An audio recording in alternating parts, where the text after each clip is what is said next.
What if the freehold condo is new and you are 60 years old? Maybe this is your final home.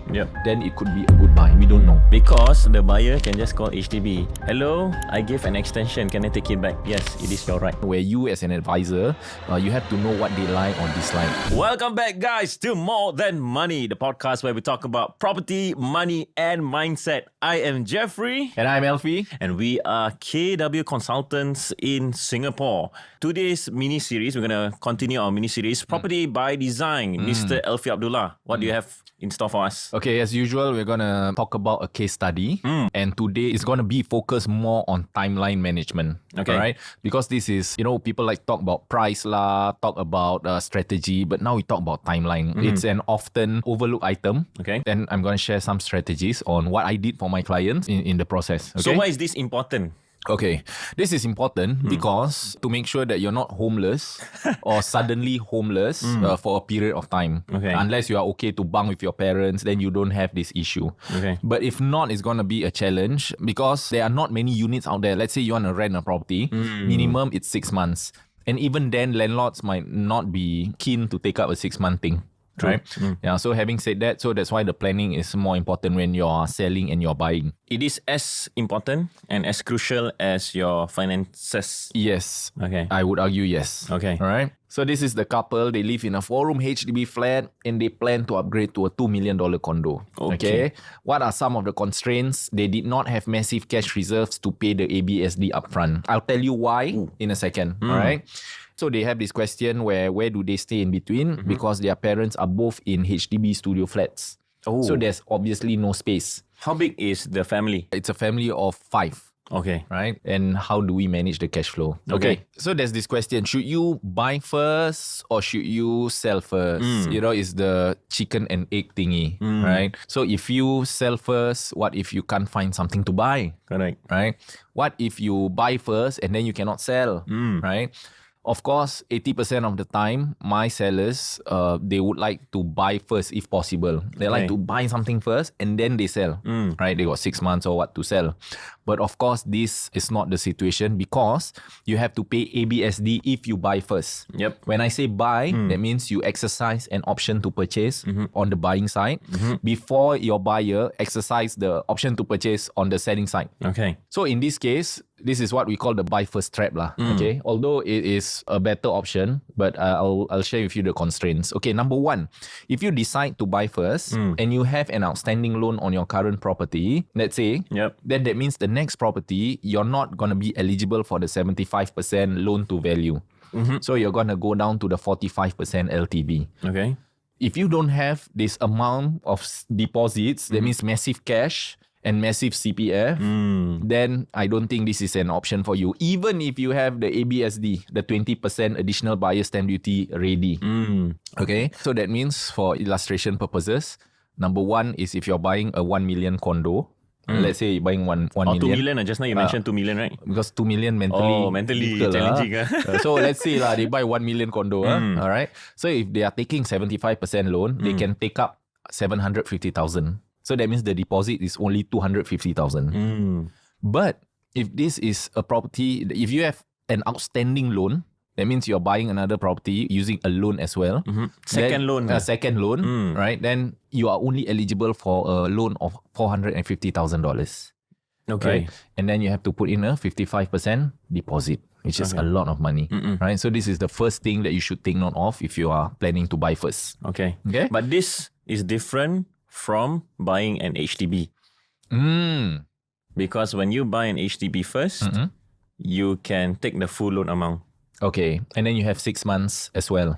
But you need 6 months to sell off. Because the thing about moving from HDB to HDB, you know that, or the government knows that you are buying another matrimonial home. Okay. You cannot keep 2 HDBs. That's why the loan to value rulings slightly differ. Right. Because they know for the fact that you have to dispose off your first HDB. Understood. But when you buy a private property, there's all this LTV and ABSD at play because you may or may not keep your first house. Right. Makes sense. That's the reason why when you buy a second HDB, you can loan the 75%, even if you haven't found a buyer who have exercised your unit. Interesting. Yeah, so you can buy, you can prolong the timeline for your purchase to buy sometime to get a buyer for your sale.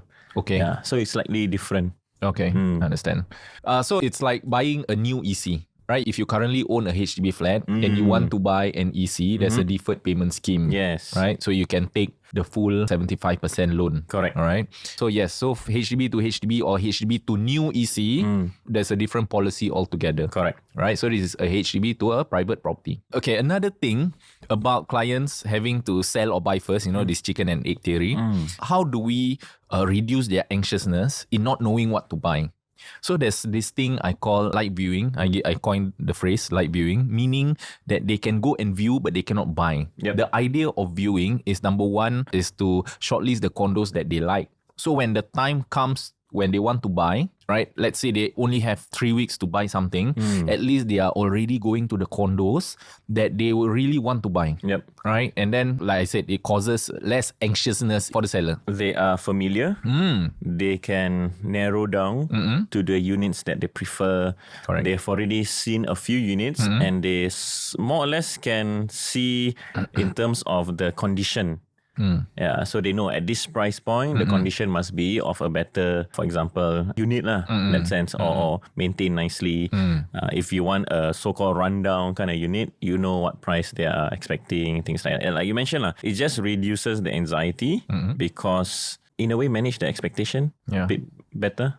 I mean, even if you are in their position, when you are selling your property, it's not really about selling properties. I mean, nobody sells a property for fun. You sell a property because you want to buy something, right? So that's more important, I feel, but, the buying part. Of course, the job of a trusted advisor is also to initially just tell them, hey, look, don't buy this condo. You don't even need to view. You don't even, okay, so if there are like 50 condos out there to see projects, if you have a trusted advisor who knows what's happening in the area, they can instantly tell you, you don't want to buy this condo because the multi-story car park is horrible. Yep. It looks horrible. Not all multi-story car park condos are bad. Okay, I'm just saying that. Or maybe because a lot of the units in this condo, they have odd shape, right? So no need to view. Or west sun facing. Things like that. So, having a trusted advisor, you can immediately zoom in on the condos that you like or the units. So it's like process of elimination. Yes, process of elimination, correct. Okay. But of course, have the courtesy to tell the other side, the agents, that you are viewing properties where just to tell them that, your seller has not sold off their property, but is already in the process of selling. At least the agents, the co-broke agents know what's going on. Yep. Right? Okay, so you want to do it ethically also. So like I said, viewing condos while marketing your HDB or even before listing it, it's like preloading the gun. Okay, so like I said, we have serious buyers. They are about to sell and they are looking at certain units to buy. So for this case, for my case, our buyers, within hours of their buyer exercising, my sellers, within hours of the buyers exercising, they immediately issued an option for a $2 million condo. Oh, immediately? Immediately. Okay. Right, because the homework was done beforehand. The preparation and the planning. That's true. Okay. Yeah. So that's one way. So on the surface, it looks like they are jumping into conclusion. Correct. Very quickly. But like you mentioned, the prep work has been done. So they know what they're getting themselves into. They can make a decision quick. Correct. Okay. Because if a HDB upgrader who's going to a condo, number one, typically they are lost. Yeah. Right? So if they have some knowledge, their knowledge would be, what do you think of this freehold condo, this 200 unit freehold condo? If you compare what they told you at the start to the end, right, to the property that they eventually bought, you will see between these 2 points, there's a lot of tinkering, a lot of discussions and education happening, right, back and forth. I mean, even for an agent, it's not a one-way street, right? Clients prefer to work together with you. So they are constantly updated on what's happening, on why a freehold is not good, for example. Correct. And you also have to listen to their needs. Because we cannot just villainize some condos. Let's say, all freehold condos are bad.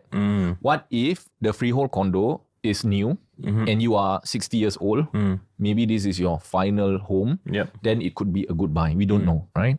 So that's the process of preloading the gun. So just now I was sharing, it's not about whether a property is good or bad in isolation, but whether it fits the current situation of the client. Correct. Because it also depends, like sometimes clients are looking for long term, 10 years. And maybe a lot of agents are too financially driven. Correct. And then they impose their beliefs onto the consumers or the clients and say that, oh, this one you can exit in 4 years or 5 years. But if you push it or force it down a person's throat, eventually they go like, okay, maybe he's not listening to what I need. You are right. Yeah, so you have to, it's a fine balance. Like you want to educate or share because you are concerned of their exit and things like that. You want them to win, but ultimately you have to get all these different variables at play and then marry them in a way where, like this episode now, which is property by design, and the design is for the clients, the principal. Yes. Again, when they started off, this group, this couple, they were looking at condos like Sandy Palms. They were looking at condos in Savannah Condo Park. Oh, so the animal. The animal theme condo. So you can see that they are looking at properties at waterfront waves, for example. Okay. So initially, they just started out broad, right? And then we zoom in. Yeah, so we use this thing called the KW Compass. KW Compass is a technical tool where we look at the points whether a condo is good to buy financially or not. Unfortunately, it also doesn't show whether the client will vibe with the condo project. I mean, it's impossible to score. So that's the human element where you as an advisor, you have to know what they like or dislike. For example, one of the condos that they wanted to view was Santorini, right? But unfortunately, yes, Santorini on paper is not bad, right? On the KW Compass, but they like to host events. And in this case, Santorini doesn't have a function room, right? So that was like a deal breaker for them. So that's just one aspect of, while tools like KW Compass can find the good buys for you on the surface. Yeah, on the surface, but they still have to vibe with the property. That's true. So eventually, this property that they bought was not the best financial tool out there, right? It was like maybe second or third best. But I think from an emotional standpoint, it was fantastic, right, for them. So continuing on their situation, so how did we plan for their timeline, right? Since it's so important. So number one, so before you buy a condo, so for a lot of HDB upgraders, they don't have the 5% deposit. If you're buying a condo, again, $1 million, I mean, not many 1 million condos, but let's say a 1 million condo, you need 5% in cash, which is $50,000. Correct. Right? But for a lot of HDB upgraders, they might not have this 50,000 liquid. Yes. Right? It's stuck in their house, right? The proceeds. And then they might not have the 20% CPF, which is around 200,000. And the stamp duty, 24,600. So that alone is $276,400 that they need to have to complete the sale of the condo. So it's all in the current HDB flat. Yeah, so one of the ways is, of course, timeline planning. So how do we unlock the funds from the property in hand before they commit to a condo? Okay. One of the things that we can do is this thing called bridging loan. Okay. So bridging loan, you can bridge the first 5%. Which banks do this bridging loan? Actually, to my knowledge, they only can breach the 4% cash 4%, and then the stamp duty. And at the same time also the 20%. All right. Yeah, as long as you have the approval letter. So it depends on which bank. Okay. To my knowledge, Citibank can do 4% and stamp duty. Okay. And the 20%. Right. And the OCBC can do 4%, cannot do stamp duty. Understand. Yeah. So when I found out about this, it was a game changer for a lot of my clients because, again, they understand the idea of upgrading to a private property. But this 100,000 in cash that they need to have upfront is holding them back. I see. Because as much as possible, they only can cough out the 1%.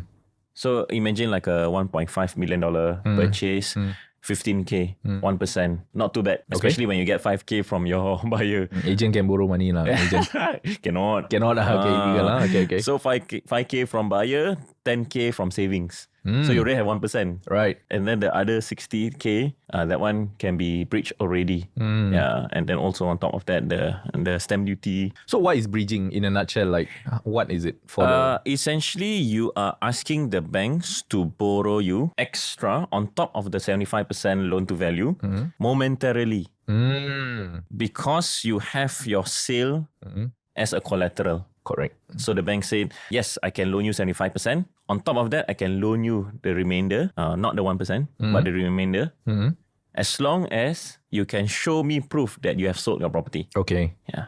Okay, so if you're selling off your HDB and then you're buying a private property, what are the things that has to happen before this can happen, this bridging? So in order for the banks to disperse the bridging loan, for Citibank, you will need the approval letter. I think OCBC as well. I think OCBC, you need approval letter. Yes. Citibank, you don't need. Interesting. Yeah. Can we add this? I don't know. Okay. Yeah, so OCBC, you will need approval letter. So again, you need to time it in a way where you can so-called gauge when the approval letter is coming out. Okay. And then for folks out there, approval letter, you can actually nudge the officer. I see. Yeah. So like in a nutshell, when you sell your HDB property, it's from option and then exercise. Okay. And then submit. Correct. And then accept. Okay. And then endorse. Okay. And then approve. Right. Yeah. So this is like in a nutshell. So from accept to endorse and approve, you can bring forward the timeline. You just have to Nudge the officer. Okay. Yeah. So you give them a heads up. You say you're taking a bridging loan. Right. I know completion date is this, and usually approval is a few weeks away. But can I bring this forward? Okay. So that I can use this approval letter to disperse out my bridging loan. I see. But like you said, I think for Citibank, they don't need to have this approval letter. Correct. I mean, have you done it? Yeah, of course. Yes. I've done a few times for Alright. Citibank Nice. bridging. Okay. Yeah. So if you're not talking about Citibank, I mean, like Jeff shared, you have to wait for the approval letter. Yes. Besides nudging the officer, the option to purchase for the buying has to be around 6 weeks. Correct. Okay. So the reason why you need a longer option period. Usually, how many weeks for a private property option to purchase? So typically, it's only 2 to 3 weeks. Okay. That is like market practice. Okay. But the thing about using a bridging loan, you will need 6 to 8 weeks Okay. in order for the banks and the law firm to process the bridging loan. Yeah. And not many sellers, condo sellers, are willing to have a 6-week option period. Correct. Right? So once you delay the timeline, your negotiating kind of Leverage is reduced. Correct. Yeah. Okay. Yeah, so that is how you use a bridging loan. And it's for all of you wondering, the bridging loan cannot be more than 6 months and it is around 5% per annum. Okay. Yes. Not 5% per month. Okay. 5% per annum. That means 5% divided by 365 multiplied by 0.0. The amount multiplied by 0.0. Maybe it's around $3,000 to $5,000 of interest. Usually depending. mine will be lower. Yeah, so you just think of it as, let's say, worst case scenario, $5,000 Okay. to fix your cash flow Understand. of 100,000+. Right. Yeah. Okay, so what does it solve? Basically, bridging loan solves the problem of you not having cash yet because your cash, you're still waiting for your HDB completion. It's still like Yes. 4 months away or 3 months away. Correct. Yeah, so that does help in terms of timeline planning. Correct. Okay. Anyway, going back, so how did I plan for my clients to ensure that everything was, because there are so many balls in the air. Right? You're juggling a few things at the same time. In a way, you have to get your stars aligned. Yes. Right? So that's why, again, an advisor is very important. Number one is dynamic pricing. When we were pricing their HDB flat, I was always looking at the prices every single week. Right? It's not like just leaving the property on Property Guru and then just leaving it out there and if buyer call lah. If buyer don't call lah. Yeah. Every week. In fact, there were 2 times where we increased the prices. Not increase, but increase review down. So it depends on supply and demand dynamics in the area. So if you're selling HDB flat, let's say an EA in Tampines, you need to know, number one, who is also selling. Yep. Right? For example, you are selling and then maybe there are another 5 people selling as well. You need to know where you are in terms of the order of purchase, because if every single month in the area only one buyer buys and there are, let's say, 5 properties, on average, your property will sell around 5 months. Yes. If you are not in the correct order. So what you need to do is study your competitors, create a better pricing, dynamic pricing, positioning. So assuming somebody is trying to sell at 910 and you can't go any lower than 920, right? And then you got no choice. Most likely that person will probably sell offers. Most likely. If you can't bridge the gap. Yep. But then after that, the next month, you are at 920, then your competitor is 950, maybe you can review your price to 940. Correct. Because you are already the cheapest in the area. So that is dynamic pricing. Why dynamic pricing is important? Because in a way, sometimes when your buyers look at properties, they might have like some property that they cannot sleep. They like viewing. They go view condos. And I want to increase the chances of my sellers selling within a specific period of time so I don't miss that unit. So again, it's a fine balance. Correct. You see. Yeah, so dynamic pricing is one. And then number two, in my situation, I was lucky because my owners, they had the 5% cash deposit. So it wasn't a problem. Yep. So immediately after their buyer actually exercised the option, the next day they could have given the 1% and then they gave the balance 4% 2.5 weeks later after their letter of offer was out. Okay, so that's no problem. And then number two is official extension. So when you are selling your HDB flat, you can ask for a 3 months extension. It should be part of the negotiation, right? At the start. Of course, it reduces the chance of you selling for the best price possible. Yep. Because out of 10 people calling in, if they know you have an extension, most likely they won't even want to view. Correct. Yeah, so obviously you can't get the highest price because you're not maximizing the buyer pool, right? So for my situation, for my case, anyway, we had to ask for the 3-month extension, but we made sure that we had an exercise option to purchase of their buying so we can register the extension with HDB. Correct. Okay, so it minimizes their anxiousness. Correct. So because it's the requirement. Yes, exactly. For HDB. Correct. Of course, have you experienced any horror stories about the 3-month extension? No. Maybe sample size not big enough. Okay. Or thankfully, a lot of my co-broke agents, they are steady. Right. It's like sometimes they will say, they will honor their words. I understand. I mean, even for my case, because when we were selling the property, there were 2 offers, identical offers, and I pushed the price up to the maximum. Right? It's like both of them are at the maximum. So one was unrepresented, it had no agent, and the other one had an agent, which I know, not personally, we don't play bowling together, but I just know the person, knowing how she's been in the business for more than 10 years. So I know her steady gauge, I know in a way. Yeah. So when I presented both offers to the seller, of course I had to tell the sellers the pros and cons. Obviously, even if the direct buyer offered 5k higher, it's up to the seller to decide which offer he wants to take. Yeah. Because there's also a risk component. So what if the buyer is paying $5,000 extra, but when it comes to extension, they say they want to give, but then after that, they just busted lah. Yeah, because the buyer can just call HDB. Hello, I gave an extension. Can I take it back? Oh my gosh. So what will the HDB officer say? Yes, it is your right to do it is so. your right. Yeah. And they will just wash hand. Correct. No matter how many documents you sign, even if you register the extension with HDB, if a buyer decides to go back on their word, unfortunately, it's bad news for you. Yep. So if whenever possible, try not to ask for the extension of stay. Whenever possible. It reduces the price of your property. It doesn't maximize. Number 2, this anxiousness. The buyer is anxious, you are anxious, things like that. And then the pool of property that you can buy will reduce as well. Exactly. So it's always better to have a property to stay in between because it gives you time. Yep. So, but it's not easy because you mentioned the studio example, bunk in with parents. Correct. Yeah, sometimes it's just almost impossible. In fact, I have an upcoming client who decided to rent first before selling. Can you imagine? So they say, okay, we rent first because we want to take our time, not in terms of selling, but in terms of buying. We want to sell because they need the money from the property to buy, right? But it's just that they don't want to be in a spot where, I have to buy anything on the market right now. So they rented for 1 year with a clause. I mean, there's many ways to do the rental. But in any case, so official extension, don't play. But if you want to play, just make sure as much as possible, make it legal. Yes. All right. Correct. So, and syncing dates, again, these are all technical things. How to sync the dates with the HDB sale is completed before the condo completion is completed.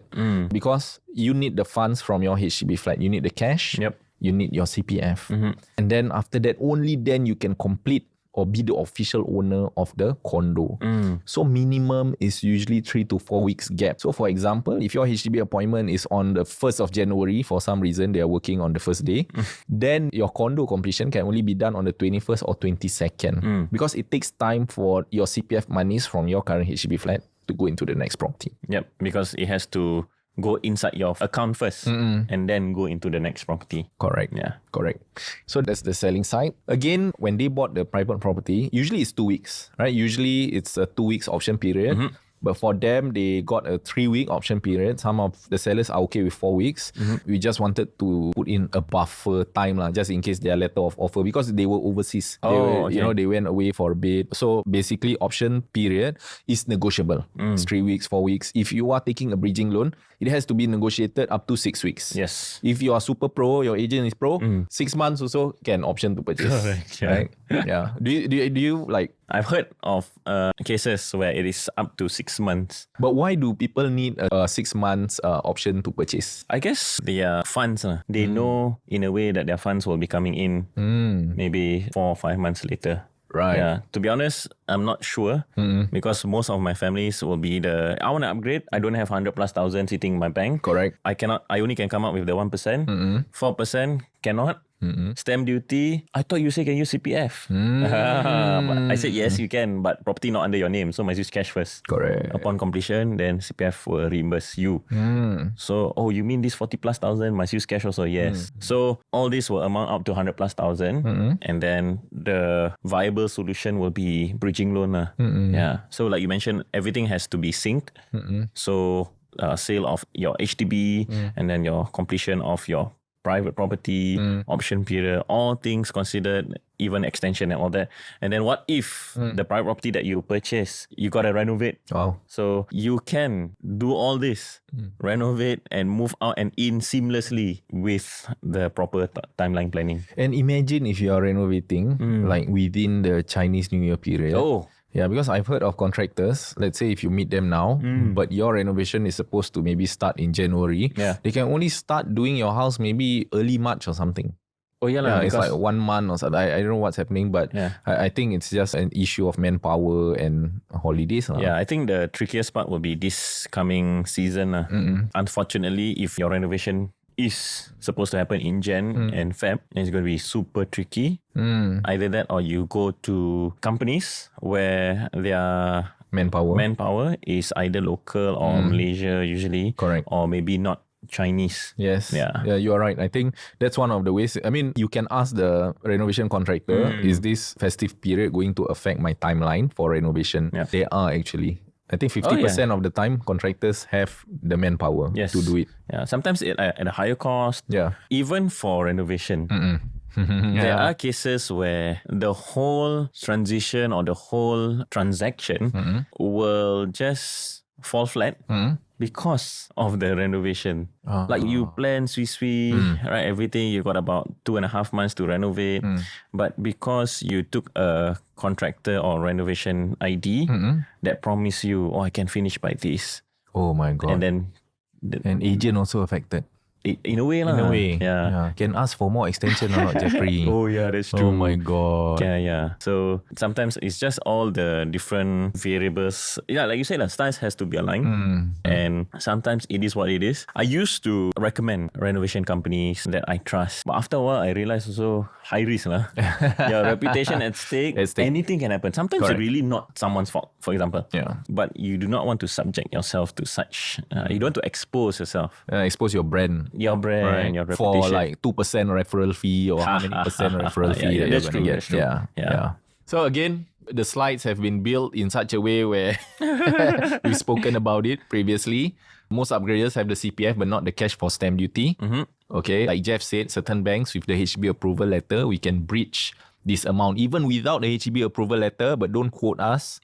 Depends on the bank, depends on your banker actually. Correct. Sometimes. Yeah. So if you have a good banker, fantastic. Paying it off once the HDB funds are released. Okay. So about the stamp duty, just remember when you are buying a private property, the stamp duty has to be paid in cash first. Resale private property. Resale private property, okay? Not new launch private property. Okay. So it has to be paid in first, in cash, and IRAS is going to reimburse you at your ownership. Yeah. Last time I keep thinking, why they allow... Yeah, what's... Yeah, but I have come to realize, like how I explained, property not under your name yet.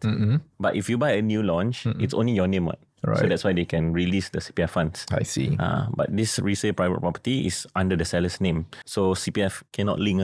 Yeah, I understand. Makes sense. So must use cash first. Correct, I understand. Okay. And another thing about the stamp duty that a lot of people, I think, do not know is, of course, you can just be upfront with IRAS. Just tell them maybe you're paying late and all that. Just speak to your law firm. I mean, they will find a way to help you with this. They will essentially notify IRAS that you will be making payment but late. Yeah. So IRAS has every right Correct. to penalize you. Correct. Either the minimum, which is the, I think, 4%? 5%. 5%. Maximum will be like... Maximum is you open your bank account, then all the numbers become grey. Have you had experience like that? Yes. Yeah. So don't play with IRAS. Very scary. Don't play with IRAS. You think, I got a lot of money. Then suddenly your money become, why my numbers are grey? Frozen. Yeah, that was like... The IRAS ask you, do you want to be a snowman? So they have their tentacles inside your life, right? So you just don't play, okay? Don't want to pay stamp duty? Habis. Right. Again, the cost of certainty. Just now we were saying like the cost of certainty is the bridging loan thingy. So you can bridge all these amounts, 5% per annum versus homelessness, which is priceless. Being homeless is not a thing, I hope. So it's really important for you to know all these strategies. If you really know the policies, you know how to play around with the policies in such a way where it can happen. Imagine right now if you tell me, hey, I don't have the 5% to buy a condo, so I shall just not consider a condo anymore. I shall just buy a maisonette, for example. Can you imagine? Yeah. And then another advisor comes in and say, you can buy a private property without having the 5% right now. Can you imagine how things will change? Yeah. The ripple effect on your life. Exactly. To a point where, my budget is only 1.2 million. Okay. But as a trusted advisor, you can actually ask them to go buy a better property at 1.4 million because there's pledging, there's unpledging. Correct. You can even tell them, hey, you know what? If you clear your car loan of $500, you can get an excess of maybe another 30 or 40K extra loan. Yeah. Zero rise your credit card. It's just these simple nuances where a trusted advisor is very, very important. Okay, the reason I keep repeating trusted advisor because I was just reading this book, The Trusted Advisor. Oh, yeah. So much it's talks about the McKinsey and Bain consultants. Very interesting book. Yeah. So again, the seamless upgrade from a HDB to a condo. For my case, my situation, it was so far seamless. Right. Again, there was a lot of preparation. Yep. It's just not about selling and then buying. There was a lot of strategy involved, negotiations involved. There was also some leverage to be played, right? So again, when you are deciding to upgrade from a HDB to a condo, don't talk to just one agent because there are like 37,000 agents. Of course, don't meet 1,000 agents, but just selective about the agents that you meet. Yep. If you plan to go to a condo, you don't meet an agent who is pro HDB all the way because you can get biased information. Correct. Yeah. Or pro new launch, Or the pro, extreme end. So there's another so another extreme end is the pro new launch. For example, if you're a family of 5 and then suddenly your agent tells you, hey, buy a 2-room condo new launch. Then after that you say okay. But then what happens if after 4 years, let's say now you live with your parents. Let's say after 4 years, your condo doesn't go up in price. In fact, there are so many data out there to say that how many new launches actually make money. Oh, yeah. Yeah, over the last 4-5 years. Correct. How many new launches made money versus resale? Almost every other resale condo, even Loyang Valley, the 1979 condo, made money. So it was like a fluke. And some even more than new launch. Correct. Especially if you can factor in rental income. Yes. Yeah. Yeah, so I guess that's about it. I think that's our segment for today. If you have any questions, if you want to do your own planning from a HDB to a condo, please do consider us as one of the agents that can strategize your way into the next home. Yeah. I mean, at the end of the day, we are not asking you to select us or choose us. It's just, I like to say, have a second opinion. Correct. We can be that second opinion. All right. Yeah. I mean, even when you are doing renovation, let's say you meet 10 renovation contractors, along the way you will learn so many things. A lot. A lot. A lot, right? The more you meet, the more you will learn and you will discover and differentiate the good from the bad. Correct. Just don't sign anything yet before you make a decision. True that. All right.